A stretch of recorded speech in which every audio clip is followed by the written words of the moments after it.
Pemirsa, kekalahan telak Timnas Garuda meninggalkan luka dan kesedihan bagi para pendukungnya. Meski sedih dan kecewa, masih ada tahapan yang harus dihadapi, yakni putaran keempat kualifikasi.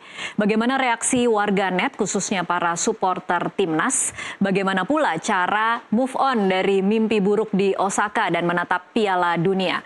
Sudah bergabung bersama kami melalui sambungan Zoom para narasumber kita pada sore hari ini. Yang pertama ada Asrari Puadi, peneliti Indonesia Indikator, dan yang berikutnya ada Sekretaris Jenderal Ikatan Psikologi Olahraga Emmanuel Taru Guritna. Saya akan sapa dulu, selamat sore Pak Taru dan selamat sore Mas Asrari.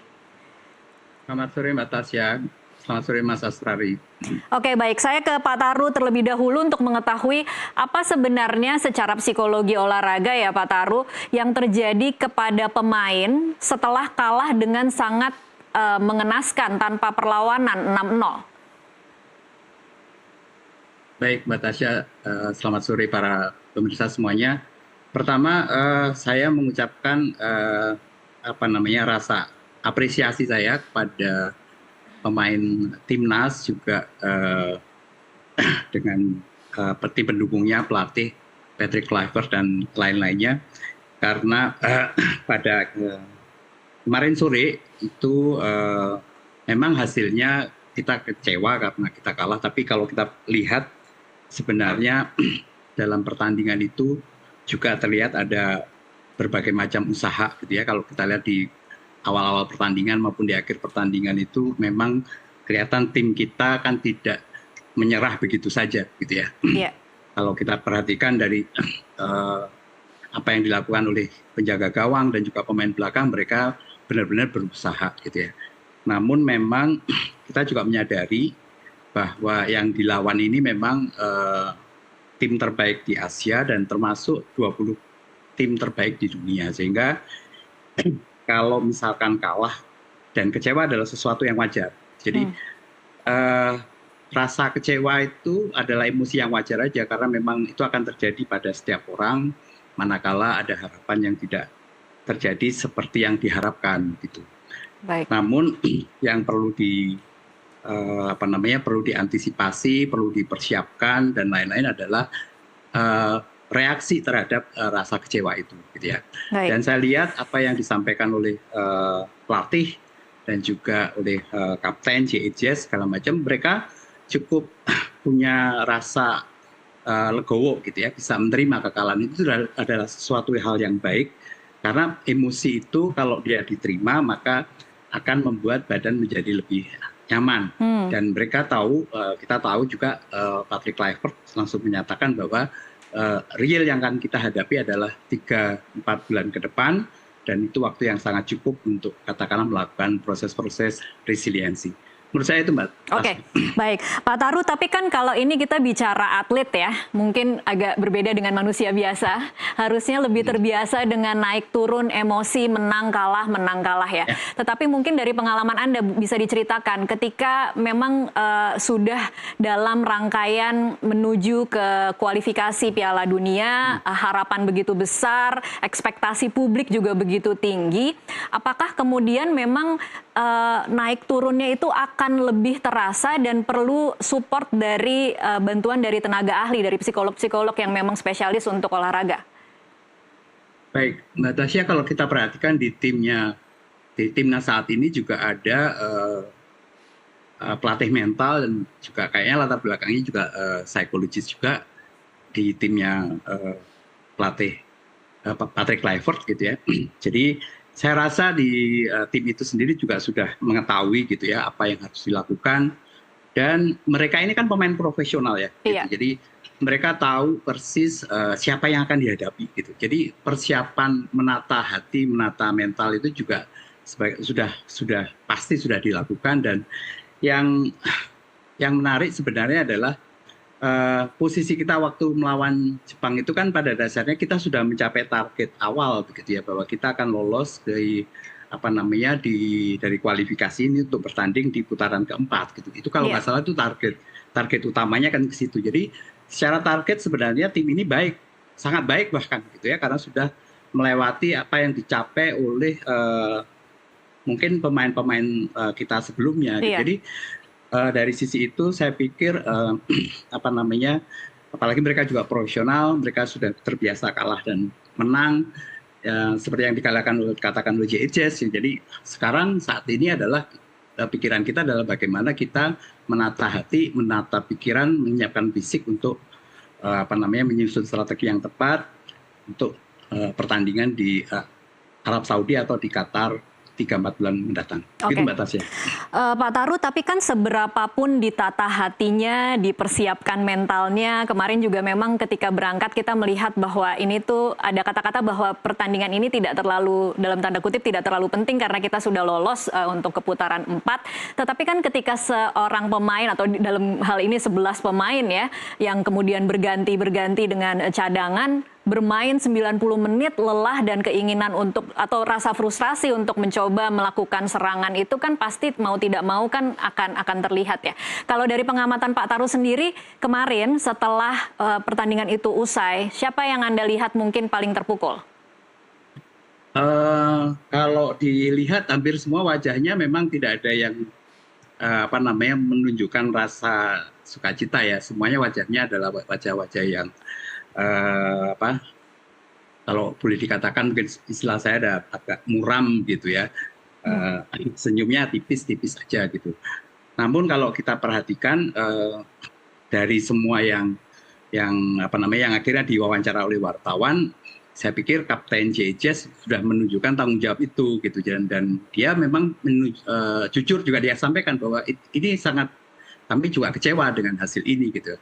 Patrick Kluivert kalau kita lihat juga kata-kata pertama ya adalah ini sesuatu yang sulit diterima awalnya, tapi ya bagaimanapun juga kita harus menjalani hal itu. Jadi Mbak Tasya, sebenarnya rasa kecewa itu adalah sesuatu yang sering dan pasti akan terjadi gitu ya, manakala ada harapan yang tidak bisa dipenuhi gitu ya.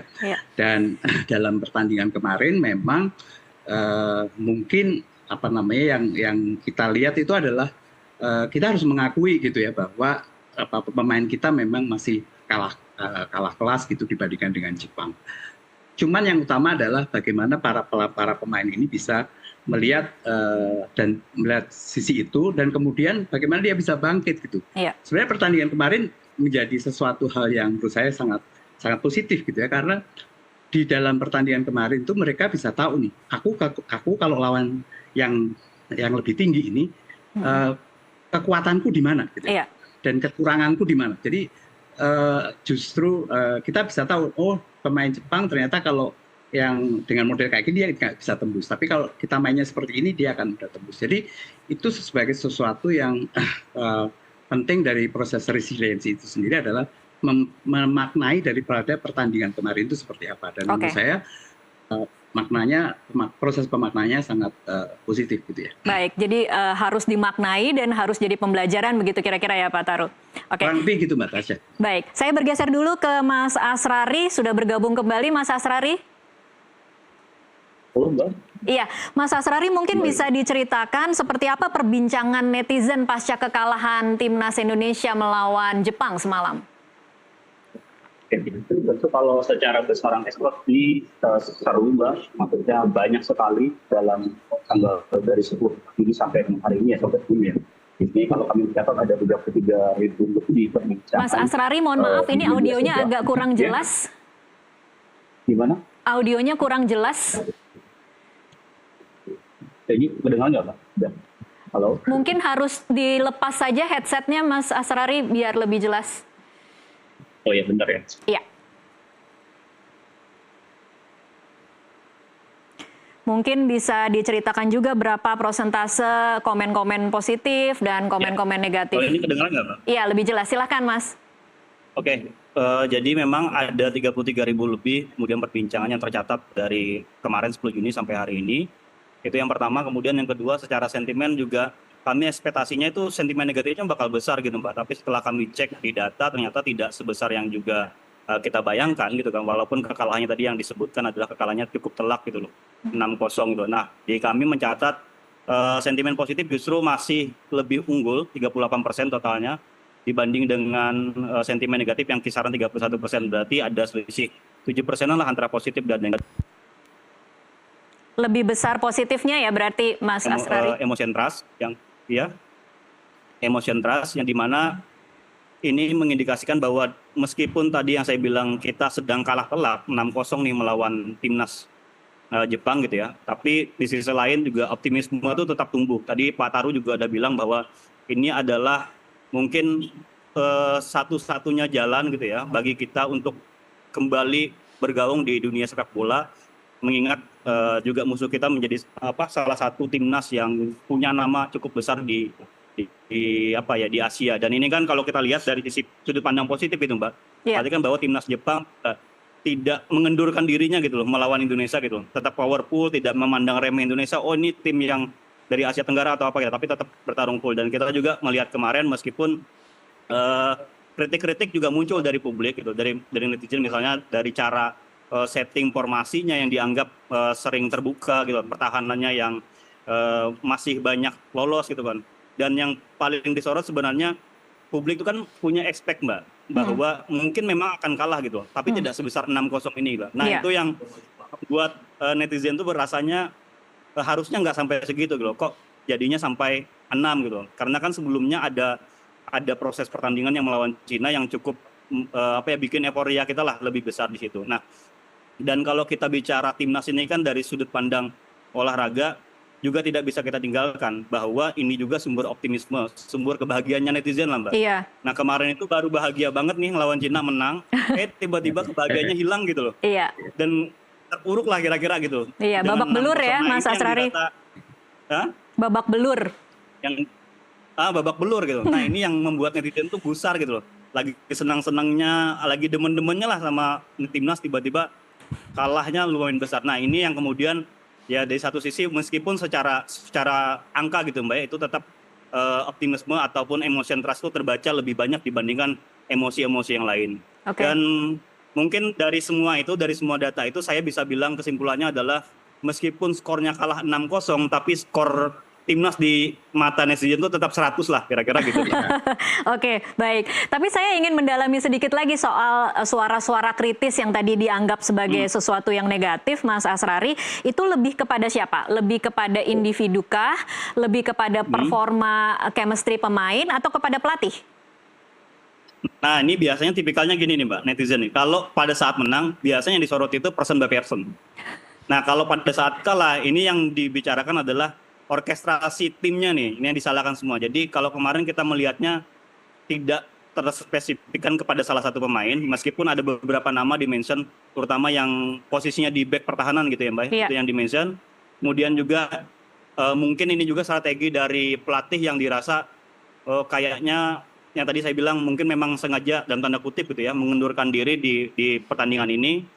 Tapi dari set permain yang dimasukkan itu dirasa masih kurang pas bagi netizen. Biasalah Mbak, kocok-kocok formasi yang dirasa kurang pas gitu bagi netizen. Oke. Nah, tapi kan kadang-kadang netizen memang jauh lebih ahli daripada pengamat sepak bola ya Mas Asri. Lebih pelatih daripada pelatih gitu Mbak. Lebih pelatih daripada pelatih. Oke, saya geser dulu ke Pak Taru. Pak Taru, sebenarnya seberapa besar sih pengaruh sentimen negatif dari netizen kepada para pemain dan pelatih? Ya, kalau di psikologi itu ada orang yang namanya Norman Triplett itu yang membahas faktor kehadiran orang lain ya, atau bystander gitu terhadap performa daripada seseorang. Jadi ada dua nih Mbak. Yang pertama itu adalah inhibition faktor. Jadi dia bisa menjadi penghambat. Jadi negatif lah namanya itu. Tapi kehadiran supporter juga bisa menjadi facilitating, bisa menjadi faktor penguat begitu ya. Nah, konteksnya sebenarnya tadi yang disampaikan data oleh Mas Asrari tadi itu adalah orang kecewa itu kenapa sih? Kalau di psikologi itu ya salah satunya karena mungkin engagement-nya atau harapannya itu yang yang tinggi gitu ya, tinggi. Tapi ya nggak apa-apa lah orang punya harapan gitu ya. Hanya saja kadang-kadang kan memang harus menakar gitu supaya kalau kecewa tidak terlalu dalam lah gitu ya. Dan pengaruh netizen atau pengaruh penonton langsung di lapangan itu memang bisa menjadi sesuatu yang kalau saya lihat di tema-tema PSSI bertanding itu, justru saya merasa begitu ya, supporter PSSI ini sangat berbeda dengan supporter klubnya gitu. Jadi kita itu bersatu bahkan gitu ya. Arema dengan Persebaya yang mungkin kalau ketemu satu-satu itu musuhan, tapi begitu nonton timnas itu kita jadi satu. Dipersatukan Jadi, timnas ya. betul gitu, betul. Dan apa namanya, tidak, kalau kita lihat di Senayan kemarin tuh saya yakin itu ada pendukung Persib, pasti ada Iya. pendukung Persija, begitu mereka semua pakai baju timnas warna hijau, warna putih, warna merah, mereka satu begitu. Dan kalau kita perhatikan daripada apa namanya yang disampaikan oleh para pemain seperti Ijes, seperti Martin Pas dan lain-lain, itu mereka merasa benar-benar didukung gitu ya oleh para penonton. Dan Ijes juga sampaikan kan waktu lawan apa namanya, kita harus menang, kita harus all out, kita harus menunjukkan itu karena kita punya tanggung jawab kepada penonton. Sehingga dalam hal ini menurut saya, kalau saya juga mencermati itu apa yang disampaikan Mas Asrari itu, biasanya kan saya lihat juga itu Mas di akun-akun Instagram itu relatif sih positif gitu ya. Kita para netizen itu bisa melihat itu gitu ya, melihat itu bahwa memang kita kemarin tuh coba ya kalau seandainya nggak lebih begini lebih begitu, mungkin hasilnya nggak seperti itu gitu ya. Iya. Cuman kalau kita perhatikan Jepang ini kemarin yang main itu adalah ada Endo, ada Kubo, ada yang nggak ada cuman Mitoma aja sama kipernya yang orang Parma itu. Mereka full tim loh, gitu ya. Mereka benar-benar mengapresiasi, menghormati pemain timnas kita dengan turun full tim gitu ya. Iya, Kalau tidak lawan setengah-setengah ya. sekali kan dia tidak full tim gitu ya. Sehingga apa namanya kemarin sempat kalah gitu. Lawan Indonesia dia menunjukkan respect, dia turunkan full tim gitu. Jadi itu sesuatu yang menurut saya kita juga menjadi apa namanya menjadi senang gitu ya, karena kita bisa melihat mereka bertanding dengan bintang-bintang kita. Dan menurut saya kita harus apresiasi ke kedua tim dah, kurang lebih seperti itu. Oke, baik.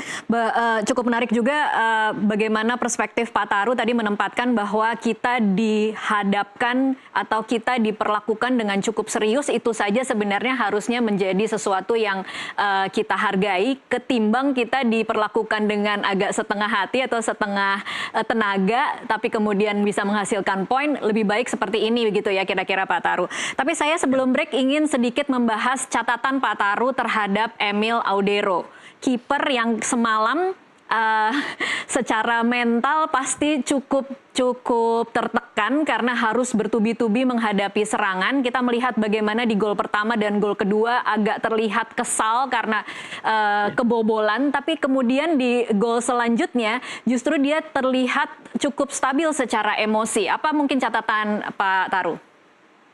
Ya, Emil memang kelihatan yang sangat emosional gitu ya. Tidak bisa kalau apa namanya analisa saya itulah ini adalah penampilan Emil yang kedua gitu ya. Penampilan Emil yang kedua yang apa namanya berbaju timnas gitu, timnas Indonesia, karena sebelumnya kan dia bercita-cita konon gitu pengen berbaju timnas Italia gitu. Tapi kalau kita perhatikan di apa kenapa terjadi kayak pergeseran apa namanya emosi segala macam, saya pikir dia mulai membuat yang namanya kalau dalam psikologi itu acceptance gitu ya Mbak ya. Jadi dia pada saat dia merasa apa namanya kesal dan lain-lain itu kan justru gol pertama, kedua, ketiga itu kan cepet banget. Iya. Gitu. Artinya dalam durasi yang sangat itu, mungkin saat itu dia belum terlalu menata hatinya juga gitu, belum bisa menerima, belum bisa rilis, mungkin pikirannya masih kayak mestinya aku begini, mestinya kamu begini, mestinya kamu gitu. Jadi ada sesuatu yang dia tuntut gitu ya. Tapi begitu babak kedua gitu ya, kita kalau kita perhatikan berapa kali dia lakukan save gitu ya, dengan tendangan-tendangan yang jelas-jelas kalau menurut saya kalau bukan Emil itu pasti udah gol gitu. Jadi ini juga akhirnya menurut saya dia juga pede juga, aku akhirnya bisa juga nih untuk menahan itu semua. Jadi ada proses-proses yang menurut saya proses rilis gitu dan juga proses acceptance gitu bahwa memang yang dihadapi seperti itu, dan teman-teman saya juga udah berjuang mungkin juga ada situasi-situasi lain yang di tim itu yang lebih tahu ya, misalnya tentang apakah mereka mengalami kelelahan, istirahatnya kurang dan lain-lain. Itu kan tim PSSI internal yang bisa membahas hal itu. Tapi kalau kita perhatikan, saya lihat juga di babak kedua itu pemain kita lebih rilis gitu untuk bermain, dan Jepang tetap menekan kita juga sehingga tetap bisa mencetak gol. Tapi proses daripada yang ada di pemain belakang itu saya lihat mereka bisa lebih enak, lebih enjoy karena dia tahu persis siapa yang akan dihadapi gitu. Jadi efikasi dirinya pun juga bisa lebih maksimal. Baik, kita harus break dulu sejenak, akan kita lanjutkan di segmen selanjutnya. Pemirsa tetaplah bersama NTV Prime, kami masih akan kembali sesaat lagi.